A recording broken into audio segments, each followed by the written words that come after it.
Budget 2025 में जैसे ही announce किया गया कि अप टू 12 लाख तक के इनकम पे कोई भी टैक्स नहीं है, तब से सारे टैक्स पेयर्स हैप्पी हैं कि चलो एटलीस्ट 12 लाख तक के इनकम पे कोई टैक्स नहीं देना पड़ेगा। ठीक है, तो इस वीडियो में हम डिस्कस करने वाले हैं 5 ऐसे टैक्स बेनिफिट जो सीनियर सिटीजन के लिए अवेलेबल हैं।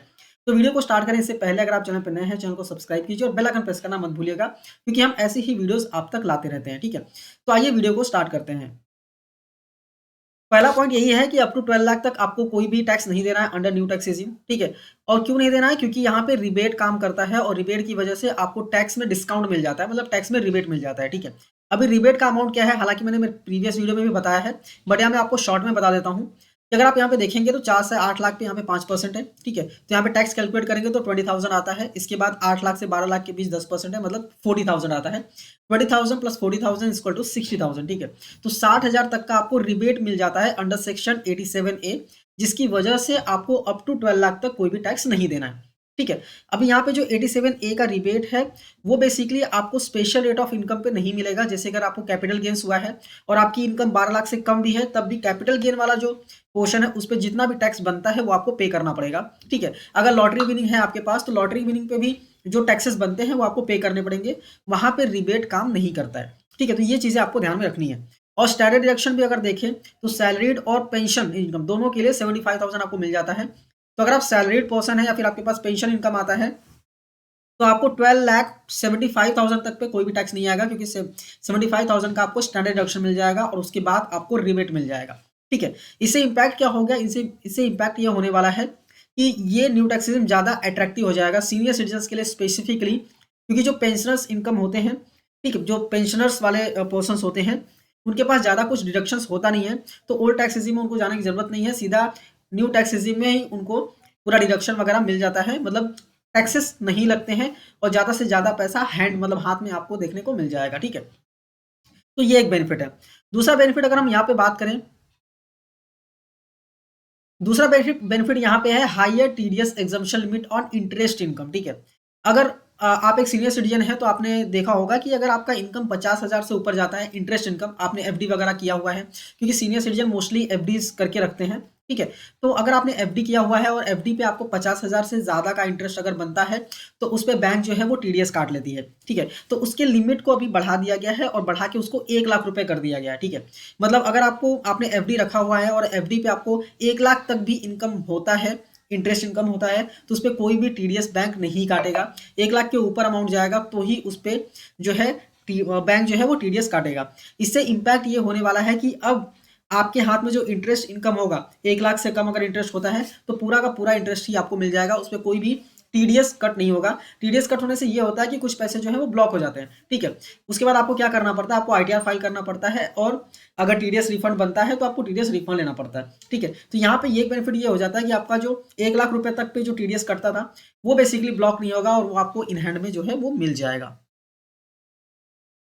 नेक्स्ट पॉइंट है increase in TDS exemption on rental income. ठीक है, तो अगर आपको रेंटल इनकम होता है, मतलब आपके पास प्रॉपर्टी है और आपने रेंट पे दिया हुआ है, ठीक है, और आपको रेंट इनकम होता है, तो रेंटल इनकम पे टीडीएस कट होता था अगर आपका रेंट एक्सीड करता है 2,40,000 से ऊपर। ठीक है, और ये तब होता था जब जिसको आपने रेंट पे दिया है अगर वो ऑडिट वगैरह कराता है, ठीक है, तो वहां पे ये लिमिट हो जाती थी 2,40,000 की। ठीक है, तो यहाँ पे दो सेक्शन आता है रेंट इनकम पे जो टीडीएस लगता है उसके लिए।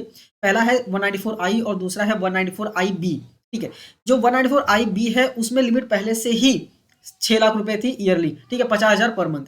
194I में जो था वो लिमिट था 2,40,000 ईयरली बेसिकली, तो इसको भी बढ़ा के अभी 6 लाख ही कर दिया गया है। ठीक है, तो मतलब कोई भी सेक्शन हो, सेक्शन 194I हो या फिर सेक्शन 194IB में टीडीएस काटना हो, जब तक रेंट का इनकम 6 लाख से ऊपर नहीं जाएगा तब तक आपका टीडीएस नहीं कटेगा। ठीक है, यहाँ पे क्लियरली बोल दिया गया है कि अगर rent up to 50,000 per month है तो कोई भी टीडीएस नहीं कटने वाला है। फुल फ्लेज अमाउंट जो है वो आपके हाथ में आने वाला है। ठीक है, टेनेंट जो है वो टीडीएस नहीं कट करेगा और ये अप्लाई होगा इंडिविजुअल और एचयूएफ के रेंटिंग आउट ऑफ प्रॉपर्टी पे। ठीक है, इससे सेम इंपैक्ट यही होने वाला है कि पूरा का पूरा रेंट आपके हाथ में आने वाला है, कोई भी टैक्सेस वगैरह कट नहीं होने वाले हैं। नेक्स्ट पॉइंट ये है कि full tax exemption on withdrawal from NSS, national saving scheme जो है। अभी अगर आप देखेंगे ना तो जो सीनियर सिटीजन या फिर वेरी सीनियर सिटीजन है उनके पास बहुत ओल्ड पुराना अकाउंट है ओल्ड नेशनल सेविंग स्कीम का। ठीक है, और उसमें अगर आप देखेंगे तो अभी इंटरेस्ट पेबल भी नहीं रहता है।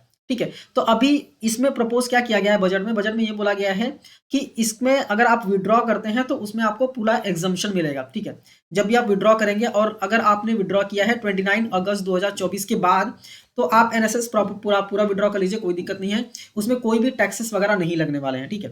तो अर्लियर क्या होता था, पहले ये होता था कि अगर आप विड्रॉ करते हैं तो आपका जो इंटायर अमाउंट है, इंटरेस्ट प्लस जो जितना विड्रॉवल के टाइम पे है, इंटायर अमाउंट जो होता था इंक्लूडिंग इंटरेस्ट पूरा टैक्सेबल होता था, ठीक है।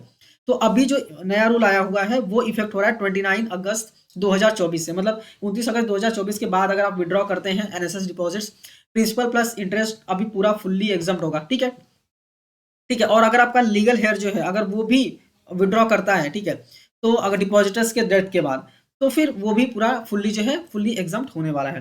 इससे भी सेम इम्पैक्ट यही आने वाला है बेसिकली, कि जो भी सीनियर सिटीजन थे जिनको फोर्सफुली बेसिकली टैक्स पे करना पड़ता था विड्रॉल के टाइम पे, वो अभी नहीं करना पड़ेगा और पूरा फुल्ली जो है वो टैक्स फ्री इनकम हो जाएगा।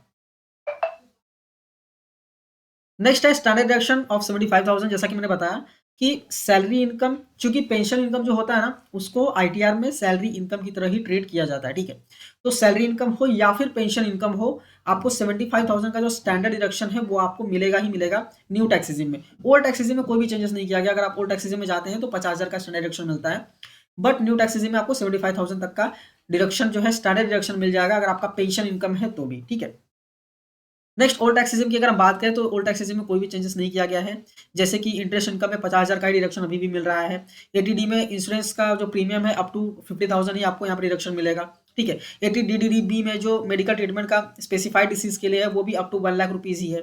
और जो इंटरेस्ट का होम लोन इंटरेस्ट का जो डिडक्शन है वो भी आपको 2 लाख रुपए तक का ही मिलेगा, ठीक है। तो ओल्ड टैक्सेजम में कुछ भी चेंजेस नहीं किया गया है। जितने भी चेंजेस अनाउंस किए गए हैं सारे सारे न्यू टैक्स रेजिम में ही अनाउंस किए गए हैं, ठीक है। तो उम्मीद करता हूँ प्रॉपर्ली आपको समझ में आ गया होगा, ठीक है। और हम ऐसे ही वीडियोस अपलोड करते रहते हैं आपको, आपके लिए बेसिकली, तो आप चैनल को सब्सक्राइब करना मत भूलिएगा। मिलते हैं नेक्स्ट वीडियो में। Thank you for watching and all the best.